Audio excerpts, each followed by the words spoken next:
el arca de la alianza. El arca de la alianza. Y para podernos como ubicar un poquito, para que Marcelita ya empiece a manejar un poco el texto bíblico, pues voy a decir algunas cositas que pienso que las sabemos, pero es mejor recordarlas. Cuando se habla de el arca de la alianza, hay algunos textos que la podemos confundir con el arca de Noé, con el arca de Noé. Nada tiene que ver. Y nada tiene que ver. Ujú. También a veces podemos pensar que qué pasó con el arca de la alianza, que hoy ya no la tenemos. Y entonces, ¿qué ocurrió si allí era donde estaba la presencia de Dios? Bueno, voy a hacer un breve recuento. A través de la historia y desde el inicio de las ofrendas rendidas al Todopoderoso, que empezamos, digamos, por el altar que hizo Caín y Abel para Sí, presentar la ofrenda, que era, digamos, un arrume de piedras sin tallar. sí. Esa era la esencia del, digamos, del altar, en donde al hacer la ofrenda, ahí estaba la presencia de Dios. Pero salió mucho más adelante. El arca de Noé sí tiene alguna relación toda vez que fue el lugar en donde se refugiaron estas 8 personas, en donde estaba la presencia de Dios y Él los salvó de toda la humanidad. Hay una relación bien interesante.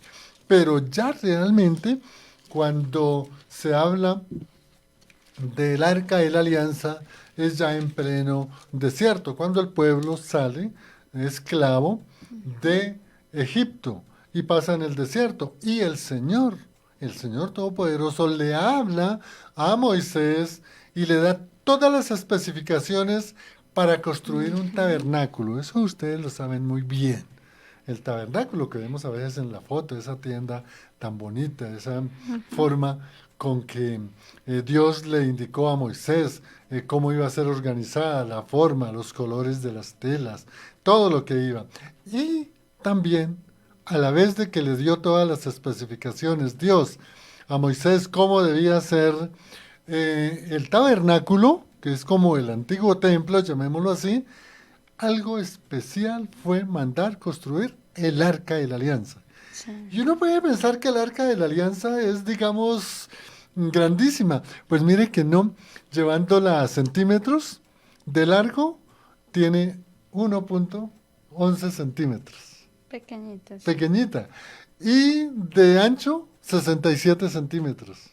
Y también de alto, Mm, 67 centímetros. Pequeñita. Pero esa arca de la alianza tenía un significado grande para el pueblo de Israel. Claro, hoy la Iglesia Ortodoxa añora también tener nuevamente el arca de la alianza. Pero lo que significaba en ese entonces el arca de la alianza era que en el tabernáculo, que era la tienda del antiguo templo, había un lugar que se llamaba el Santa Santorum, es decir, el lugar santísimo. Y ese era un espacio donde, oígase bien, solamente podía entrar el sacerdote, el sumo sacerdote, para poder allí hacer la ofrenda al Señor. Pero el arca de la alianza no estaba en el lugar santísimo, ni estaba en otro lugar, sino estaba en el Santo Santorum. Ahí era el puesto de el del arca de la alianza. Pero, ¿qué contenía el arca de la alianza desde ese entonces? Tenía en primer lugar las tablas de la ley, sí. las que escribió Dios con su dedo en esas piedras dadas a Moisés. Y tenía también, allí se dice que estaba el bastón o el callado de Moisés, ¿cierto? Y había una tercera, o digamos, elemento, que este me llama mucho la atención, y son los panes de la proposición. Sí. Esos panes de la proposición eran 12, digamos, arepitas en trigo, y eran dos montoncitos, 6 aquí a un lado y 6 en el otro lado. Ujú. Entonces, eso significaba eh, las 12 tribus de Israel y después los 12 apóstoles. Entonces, cuando David diseña el templo para construirlo en Jerusalén, porque recordemos cuando hablábamos de David, que él conquistó Jerusalén, derrotó a los jebuseos y ordenó, o mejor, construyó el plano para construir el templo. Él no lo pudo construir porque los biblistas dicen que él estaba manchado de sangre, porque había matado a Urías en una forma muy... Bueno, eso entonces, allí fue cuando Salomón, el hijo de David, construyó el templo, llevaron allí el arca. Pero déjenme decir antes y recordar que el arca de la alianza desde el monte Sinaí, al pie del monte Sinaí, la llevaban en reverencia, en procesión y con un gran protocolo de ceremonial hasta Moab, y de ahí, de este monte, ¿cómo es que se llama? El monte Gilboa, desde donde Moisés vio la tierra prometida porque él no pudo entrar, y el arca la pasan por el río Jordán, luego la llevan y recuerdan las 13 vueltas que hay que dar, son 13 vueltas y que dieron los israelitas alrededor de la ciudad de Jericó, y allí estaba el arca de la alianza. Después en los jueces le tenían su lugar, después en la época del reinado de...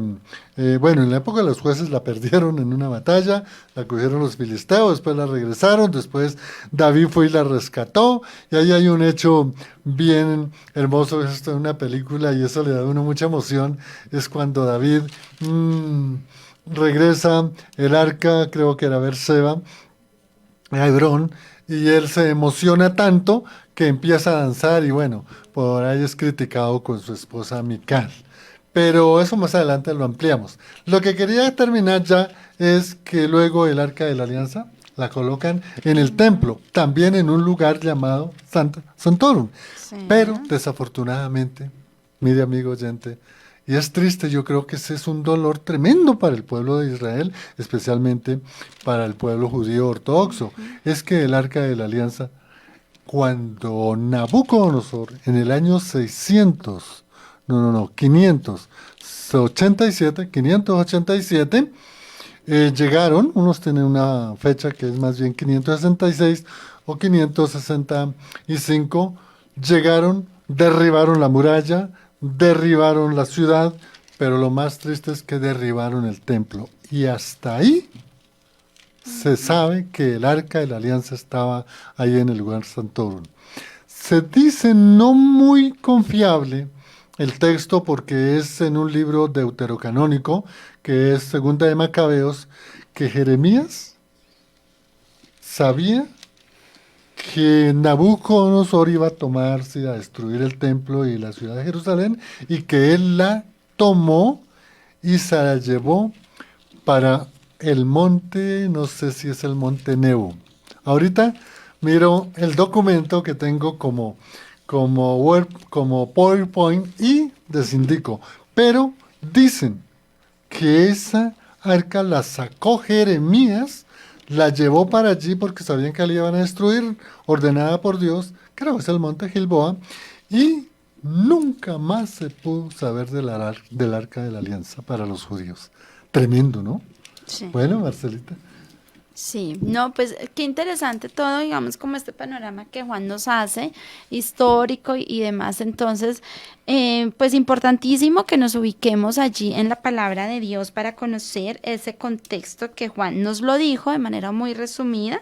Está en el libro de Éxodo, capítulo 25, versículo 10. Allí es donde Dios le da las instrucciones a Moisés para la construcción del arca, el arca del pacto. Allí lo menciona en el versículo 16, donde tú decías que Dios le dijo que ahí iban a llevar las tablas de piedra, las tablas grabadas, con todas las condiciones que Dios les iba a poner. Entonces, digamos que en todo este éxodo está relacionado todo como Dios le dio instrucciones detalladas a Moisés de cómo debían construir cada cosa, el tabernáculo, las vestiduras, todas las prácticas que debían realizar Aarón y sus hijos. Bueno, en fin, es espectacular. Pero acá digamos que importantísimo algo, y es que recordemos que Dios cuando creó todo y puso allí en el Edén al hombre, él se paseaba, el hombre se paseaba libremente en el Edén, ¿cierto? Allí en el jardín y hablaba libremente con Dios. Y justamente acá hay un versículo precisamente donde dice que fue cuando Dios dice, por acá en el versículo 8 del capítulo 3, cuando soplaba la brisa fresca de la tarde, el hombre y su esposa oyeron al Señor Dios caminando por el huerto. Qué hermoso. Así que se escondieron del Señor Dios entre los árboles. Entonces el Señor Dios llamó al hombre. Y bueno, ya lo que ustedes saben del pecado y todo eso, pero lo que quiero resaltar acá es que, o sea, el Señor Dios, así lo dice en Nueva Traducción Viviente, en la Reina Valera dirá Jehová, dice que se paseaba, o sea, que caminaba por el huerto, es decir, que lo que hemos hablado, la presencia de Dios estaba allí cercana al hombre. ¿Qué pasa? Que a raíz del pecado, pues viene esa separación, ¿cierto? El pecado separa a Dios del hombre. Entonces, pues viene todo lo que ya se ha hablado, lo que viene en la palabra de Dios, y entonces, pues todo lo que Juan nos decía, ¿cierto? El altar que construyó Abel, para hacerle esta ofrenda a Dios, y bueno, todo lo que conocemos. Y recordemos que, bueno, Dios saca al pueblo de Israel que no conocía, porque ellos habían escuchado y obviamente sus antepasados iban hablando de Dios, pero muchos no conocían, la mayoría no conocía a Dios, entonces no tenían un lugar específico para ir y adorar a Dios. Entonces allí en el desierto, allí en el Sinaí, donde Dios le da todas las instrucciones a Moisés para tener un lugar especial, donde ellos fuesen, donde fuese el sacerdote, presentara todas las ofrendas, todos los sacrificios, también las peticiones del pueblo ante la presencia de Dios, y pues bueno, todo lo que allí nos narra el pasaje. Y pues viene, recordemos que los hijos de Elí y respetaron, ¿cierto? Sí. Si te acuerdas, entonces los filisteos se llevan el arca, que ahí es donde viene pues, o sea, todo el proceso para rescatarla, pero acá digamos de resaltar de David, recordemos que en el programa anterior de perfiles estudiamos el perfil de David, y este tema hoy lo planteamos inspirados precisamente en la vida de David, que David era un adorador, David era un hombre que amaba profundamente la presencia de Dios, que hizo todo para que la presencia del Señor, para que el arca, para rescatar el arca de la alianza, y tan es así que cuando regresaron, el pasaje que tú decías, de que él, mejor dicho, dice que pues danzó, y eso para él fue un gozo tremendo poder rescatar el arca y tenerla con ellos. Entonces, ahí súper importante también tener presente eso, de ese corazón de adoración que nosotros debemos tener para la presencia de Dios. O sea, en su momento Dios dio estas instrucciones porque en ese momento no estaba Jesús, ¿cierto? Entonces él pues dio esto como una representación y le dice a los hebreos que esto lo seguirán de generación en generación, ¿cierto? Entonces por eso para ellos era tan importante el arca, porque era allí donde ellos sabían que estaba la presencia de Dios, que era allí donde podían hablar y presentarse ante Dios Padre.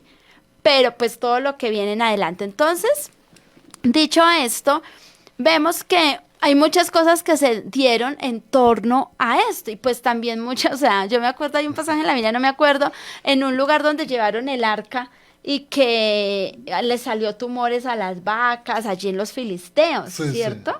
Entonces, muchas cosas que se pueden dar en torno a esto, o el pasaje tan que uno dice, pero ¿cómo el Señor va a permitir eso? ¿Cierto? Que en el caso de Usa, que dice que cuando pues regresaron con el arca, pues tropezó a alguien de los que llevaba, porque la llevaban en una carreta, porque además no era el medio para transportar, porque Dios también les dio las indicaciones indicaciones a ellos de cómo transportar el arca y era sobre los hombros.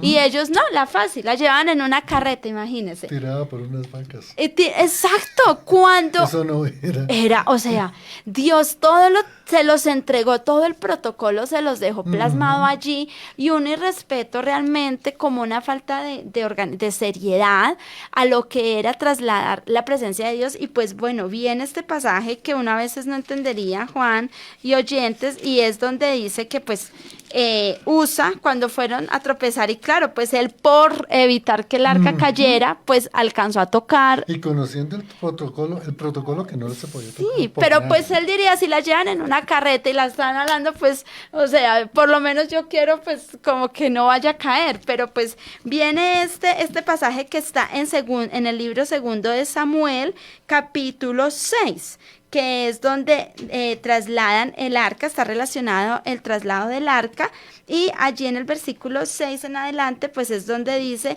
lo de Usa, que Usa extendió la mano para sujetar el arca de Dios, entonces se encendió el enojo del Señor contra Usa, y Dios lo hirió de muerte, debido a lo que hizo. Así fue como Usa murió allí mismo junto al arca de Dios. ¿Cómo explicar este pasaje, Juan? O sea, porque uno diría, pero pues pobrecito, él iba a hacer un acto... Sí. bien con buenas intenciones, claro. ¿no? Miren, hay algo bien hermoso cuando se estudia las Sagradas Escrituras, digamos, como de una manera en unidad, ¿no? Sí. En el Antiguo Testamento existía la ley ceremonial, y la ley ceremonial como tal tenía toda una serie de estipulaciones, de protocolos que había que cumplirlo al pie de la letra. Y dentro de ese protocolo estaba que el arca de la alianza no podía de ninguna manera tocarse, y que solamente podía ser trasladado por los levitas ya indicados. No cualquiera podía. Ahora, partiendo del arca de la alianza, que nadie la podía tocar, es porque mire que en el Antiguo Testamento todas las cosas que pertenecían al protocolo ceremonial, es decir, de la ley ceremonial, solamente lo podían coger los levitas, nadie más. Y eran decir cosas sagradas. Sí. Sagradas. Y ahí lo que tú dices, Juan, recordar que si eran los levitas era porque eran personas especiales, apartadas, santificadas para precisamente ese honor tan grande. De ahí que la presencia de Dios no podía, o sea, cualquiera no podía estar ahí, no podía estar con el arca, no podía estar cercano al arca, porque era...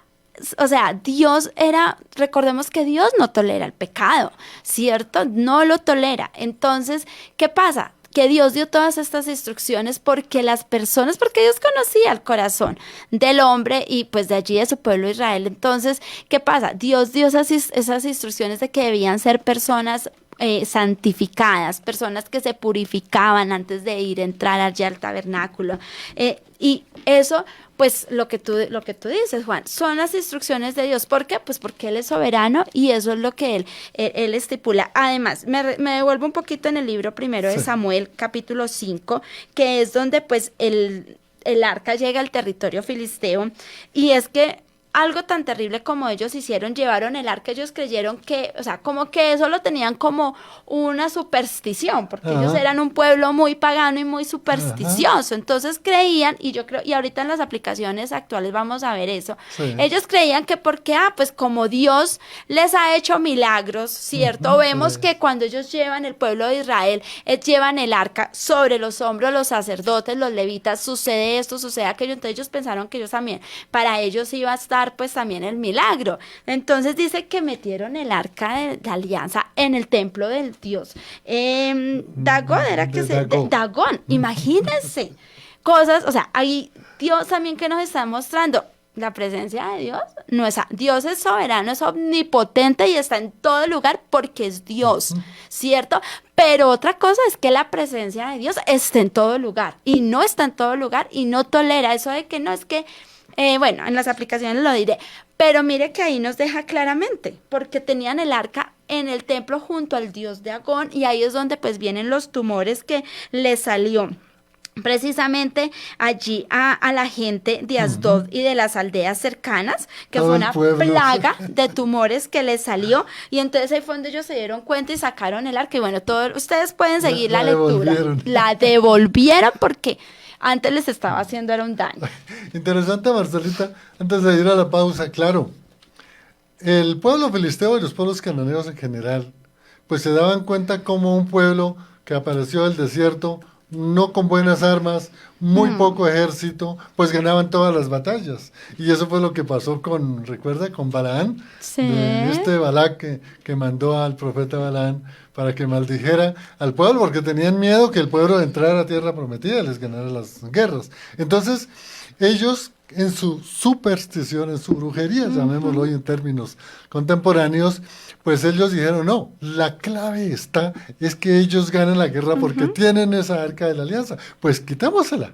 Y resulta que fue lo que se dio, Marcelita. Entonces, allí hay un aspecto fundamental, es que ya antes de ir a la pausa, quería era terminar en ese sentido, indicando que después del templo destruido en el año 585-86, antes de la era cristiana, el arca desapareció, no se sabe dónde está.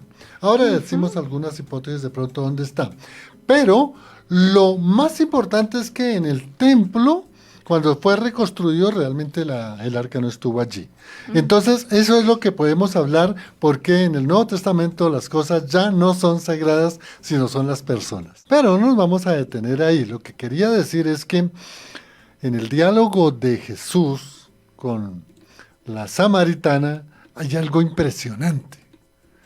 Recuerda que la samaritana le dice, no, pero ¿cómo va usted a pedirme agua? Y bueno, sí. y empiezan a hablar, y entonces el Señor le empieza a decir de la adoración del Dios, y le dice la señora, no, ¿cómo así?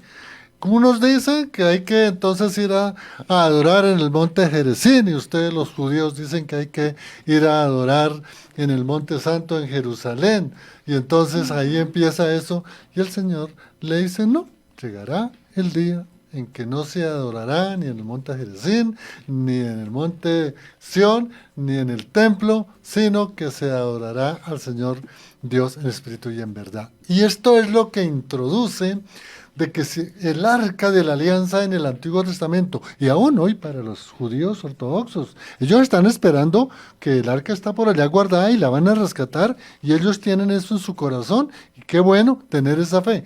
Pero entonces después ya viene, y ya las cosas en el Nuevo Testamento no son las cosas sagradas, porque las cosas sagradas, ¿quiénes serían? Pues nosotros. Sí. Porque nosotros somos templo del Espíritu Santo y en nuestro corazón reina el amor de Cristo.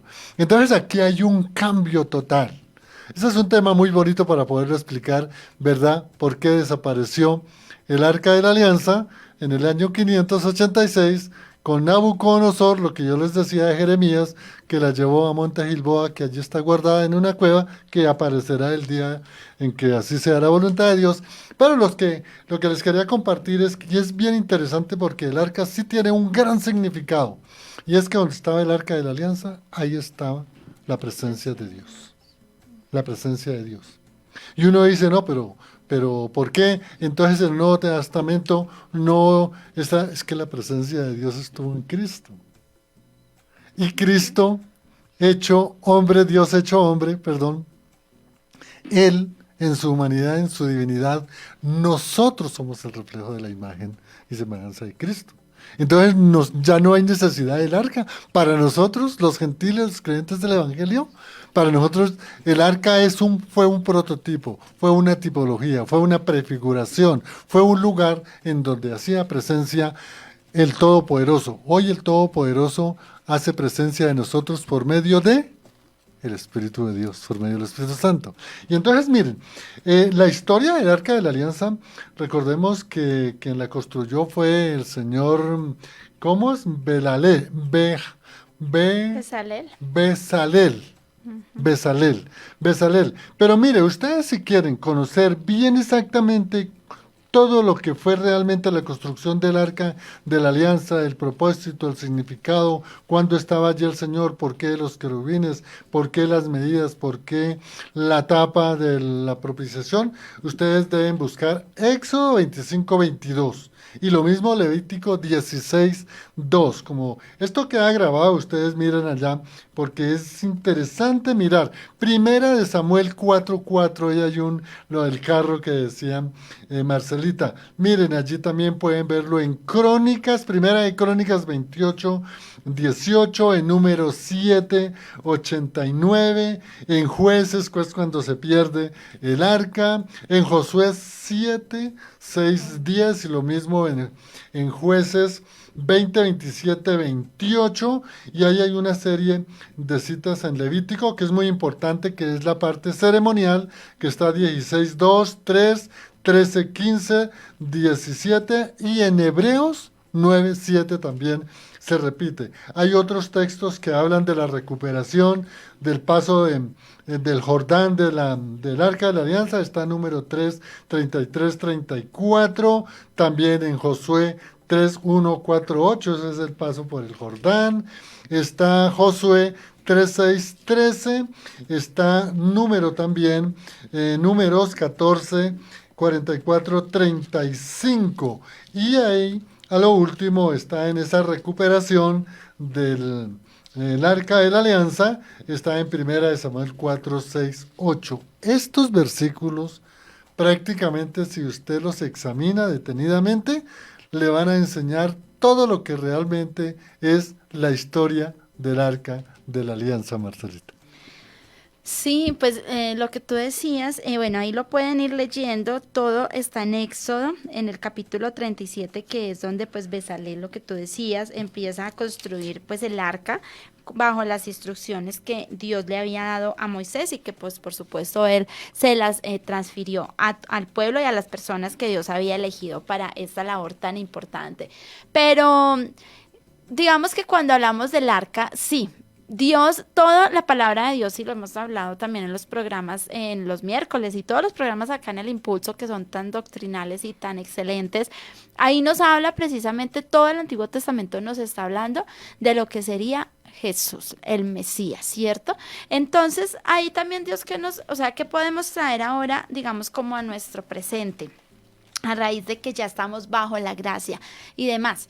Es que así como Dios escogió un lugar hermoso, un lugar excelente para que su presencia, para estar allí su presencia, asimismo Él, por medio de Cristo, porque recordemos que antes de que el sacerdote entrara al tabernáculo, entrara, pues que en algún momento pues hay que hacer estos programas tan espectaculares del lugar santo, el lugar santísimo, ellos debían hacer unos sacrificios y unas ofrendas y bueno, un montón de ritos, de rituales que Dios les exigió para ello.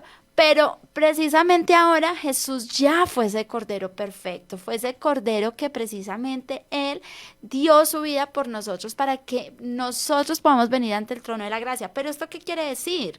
Que tenemos vía libre para pecar y para entonces presentarnos en la presencia del Señor no, es que como yo voy a la iglesia, entonces como dicen, el que peca y reza empata, entonces ya porque la presencia de Dios está conmigo. No, no es así, porque Dios no ha cambiado y Dios sigue exigiendo y demandando de nosotros santidad.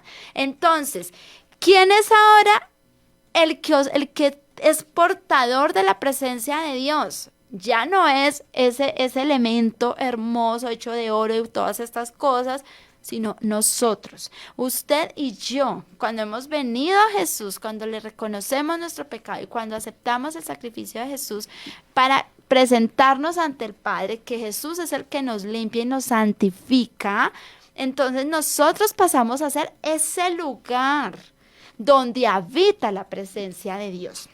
En Hebreos capítulo 3 dice lo siguiente: así que, amados hermanos, ustedes que pertenecen a Dios y tienen parte con los que han sido llamados al cielo, consideren detenidamente a este Jesús, a quien declaramos mensajero de Dios y sumo sacerdote, pues él fue fiel a Dios, quien lo nombró, así como Moisés fue fiel cuando se le encomendó toda la casa de Dios. pero Jesús merece mucha más gloria que Moisés. Así como el que construye una casa merece más elogio que la casa misma, pues cada casa tiene un constructor, pero el que construyó todo es Dios. En verdad fue fiel como siervo en la casa de Dios. Su trabajo fue una ilustración de las verdades que Dios daría a conocer tiempo después. Eso está en Hebreos. Pero Cristo como Hijo está a cargo de toda la casa de Dios. Y nosotros, usted y yo, que hemos creído, ¿cierto?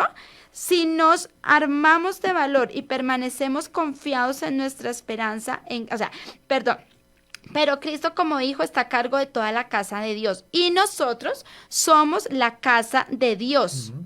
Si nos armamos de valor y permanecemos confiados en nuestra esperanza en Cristo, por eso el Espíritu Santo dice, cuando oigan hoy su voz, no endurezcan el corazón. Y bueno, todo lo que dice, todo lo que sigue diciendo allí el escritor de Hebreos.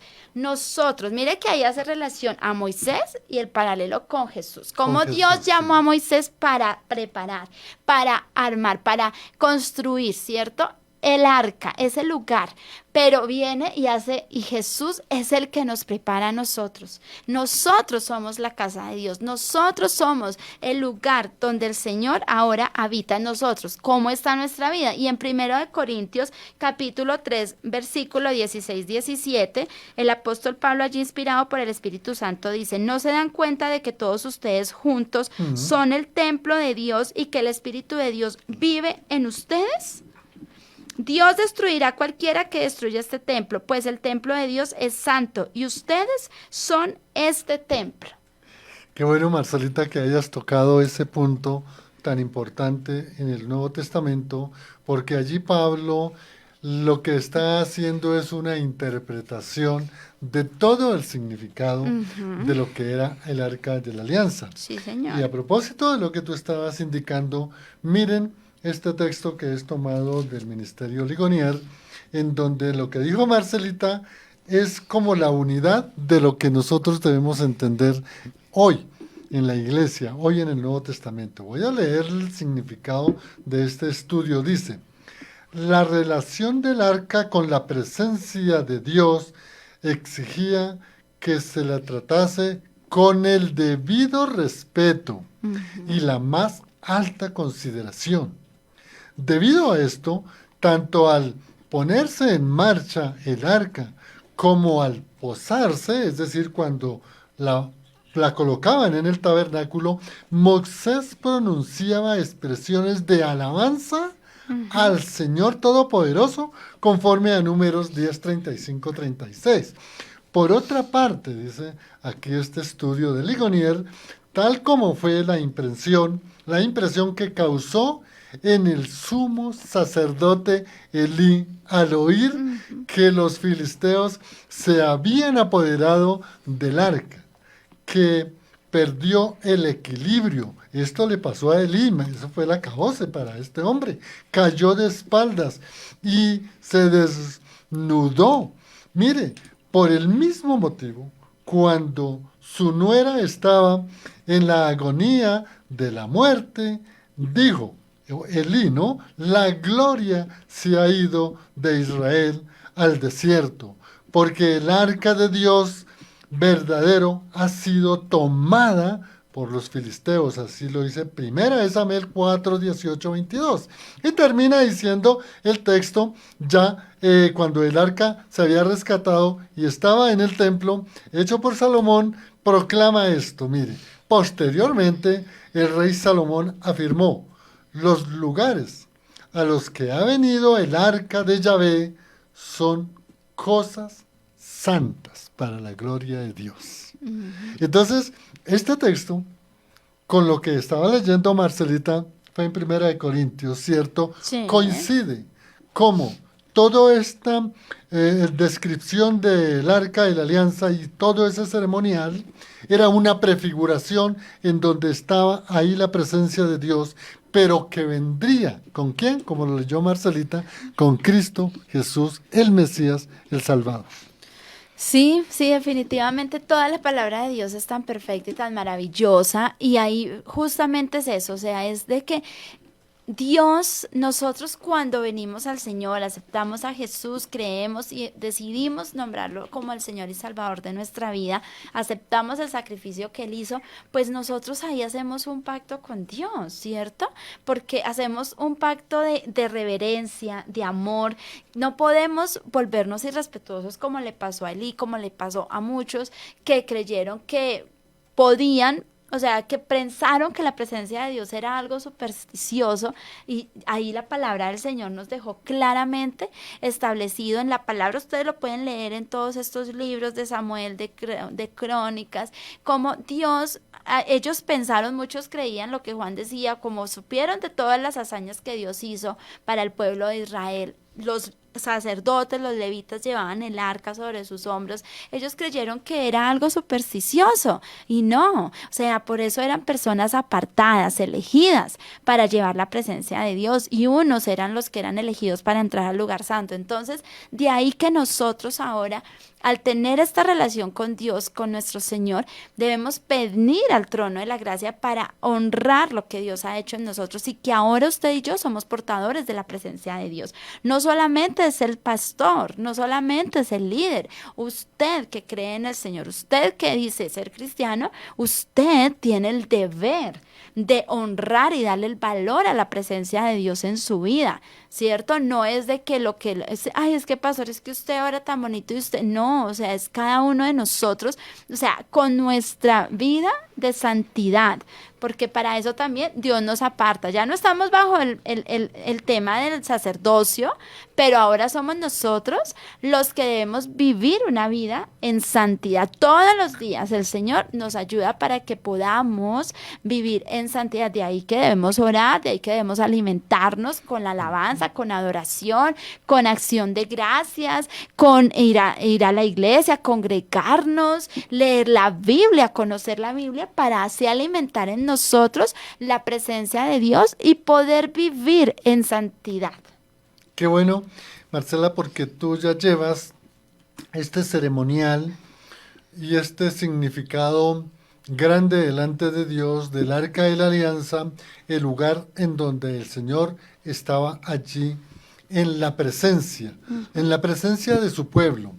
Y recordemos que una de las partes del Arca de la Alianza, es hermosa, es la tapa, Sí. que estaba en acacia, forrada de oro.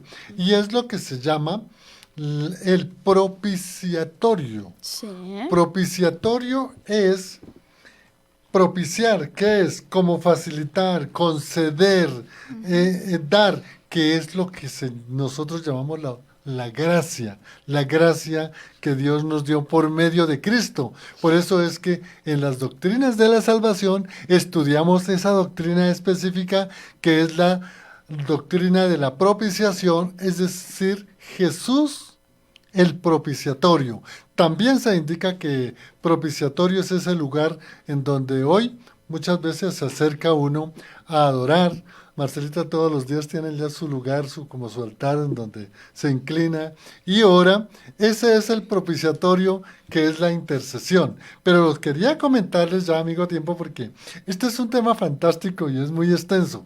Pero quería decirles que definitivamente lo del Arca de la Alianza, si bien es cierto para el periodo de los gentiles o el periodo de la gracia, no tiene tanto el significado que lo tenía para el pueblo de Israel, y que hoy lo tiene el pueblo, digamos, de las 12 tribus de Israel, y que esperan un día recuperar el Arca de la Alianza. Por eso es esa prefiguración de que el arca estuvo un poco de tiempo en el desierto guardada y que volvió nuevamente, que esa fue la alegría de David.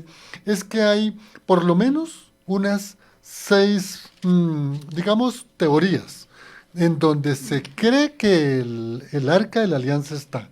Entonces, un primer lugar es que se dice que está oculta en el monte Nebo, que allá la llevó Jeremías. Otro lugar se dice que está oculta debajo de la roca del templo de Jerusalén. En otras palabras, está debajo de lo que es la mezquita de Omar o lo que se llama la cúpula de la roca. Se dice por algunos arqueólogos que luego de la piedra y luego del espacio donde está la cúpula de la roca, 30 metros abajo, encontraron unas excavaciones que está prohibido hacerlo. Parece, dicen que ahí está el Arca de la Alianza. Hay una tercera posición que se habla de un lugar oculto bajo el monte del Calvario o el monte de la Calavera. Y se dice que allí hay una cueva en donde se cree que llevaron el Arca de la Alianza después de la destrucción de Jerusalén con Nabucodonosor, y que era ese presagio donde ahí en ese mismo monte precisamente iba a morir Jesús y iba a estar la sepultura, y allí iba a resucitar y allí estaría la presencia de Dios.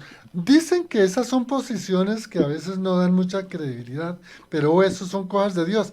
Y miren, hay una cosa muy bonita, es que resulta que dicen que la reina de Saba, ¿usted recuerda de la reina de Saba, que fue una de las reinas que llegó a visitar Salomón. a Salomón? Entonces se dice que ellos tuvieron un hijo. Sí. Y que ese hijo se lo llevó pequeñito la reina de Saba para Etíope, pero que el niño, cuando era un adolescente, se lo regresaron a Salomón para que Salomón lo educara. Y que ese muchachito hizo toda una serie, digamos, de estrategias muy en forma oculta, y se llevó el Arca de la Alianza para Etiopía. Y aquí estoy viendo, precisamente en Wikipedia, miren en donde puede estar. Este templo está precisamente en la capilla de tablas de la iglesia de Nuestra Señora de Sión, pero ese está en Etiopía. Ahora, hay otra que hablan, que dicen que está, esa es otra teoría, ¿no? Que está, por ejemplo, en Zimbabue. Zimbabue. Zimbabue. Esta es una región del centro de África. Sí. Y se dice que una tribu, una de las tribus, que puede ser los levitas, se llevaron el Arca de la Alianza cuando Nabucodonosor entró a Jerusalén, y que la tienen allí. No sabemos, puede estar, es que uno no sabe las cosas de Dios. Lo que sí uno puede llegar a pensar es que un día aparecerá el Arca de la Alianza. Esas eran esas 4 posiciones. Claro, hay otra que me acuerdo ahora, y alguna vez vi un documental de que el Arca de la Alianza la tienen en los sótanos del Vaticano. Bueno, vaya a saber uno, ¿no? Otros dicen que no, que eso está en la India, que porque allá también hay un templo donde puede estar el arca. Son posiciones, pero vuelvo y reitero, el Arca de la Alianza de un gran significado para el pueblo de Israel. Para hoy, el pueblo ortodoxo está en sus oraciones esperando que el día del tiempo del Señor, de la restauración del pueblo a Israel, ese día aparecerá el Arca de la Alianza, donde van a construir el tercer templo. Sí, digamos que todas estas teorías y todo esto que se da, que obviamente pues cobran un valor importantísimo para el pueblo de Israel, porque pues ya pues ellos todavía no han aceptado a Jesús como Salvador, como el Mesías, como la promesa, ¿cierto? Entonces para ellos pues debe ser muy triste de pronto pues como esta situación, esta incertidumbre, pero pues digamos que Dios sí sabe dónde está y Dios sabrá en qué momento precisamente saldrá, pues ya se logrará esclarecer y encontrar, puede ser ya para el regreso de Jesús, ¿cierto? Del Señor, como dicen también algunos, puede ser en ese momento, pero lo importante para nosotros, amado oyente y seguidor allí en las que nos están siguiendo por las plataformas digitales, es que usted y yo, o sea, el Señor nos encontró, usted se dejó encontrar de Él, y que eso es lo que más importante para nosotros, o sea, que cuando leamos estos pasajes del Antiguo Testamento ya usted lo haga con entendimiento, pensando en que, wow, tremendo, porque Dios quiere que yo sea realmente esa persona que viva en santidad, porque Él mora en mí, porque su presencia está en mí, porque ha dejado el Espíritu Santo para ayudarme y guiarme a que mi vida, a donde yo vaya, sea realmente un olor fragante para la presencia de Dios, y que haya gozo en mi vida, haya gozo cuando yo llegue a otros lugares, como pasaba con el Arca de la Alianza. Cuando llegaba a otras ciudades, o sea, muchos le temían porque estaban en pecado y por eso se alejaban y les daba temor, pero otros veían el gozo y veían, wow, cómo Dios respalda a su pueblo cuando está la presencia de Dios con ellos. Entonces, que nosotros podamos realmente, cuando vayamos a nuestra familia, cuando estemos en el trabajo, donde estemos, realmente nosotros, porque la presencia de Dios está en nosotros, nosotros realmente reflejemos lo que Dios quiere que nosotros seamos para otros, y no al contrario, como que, uy, ¿cierto?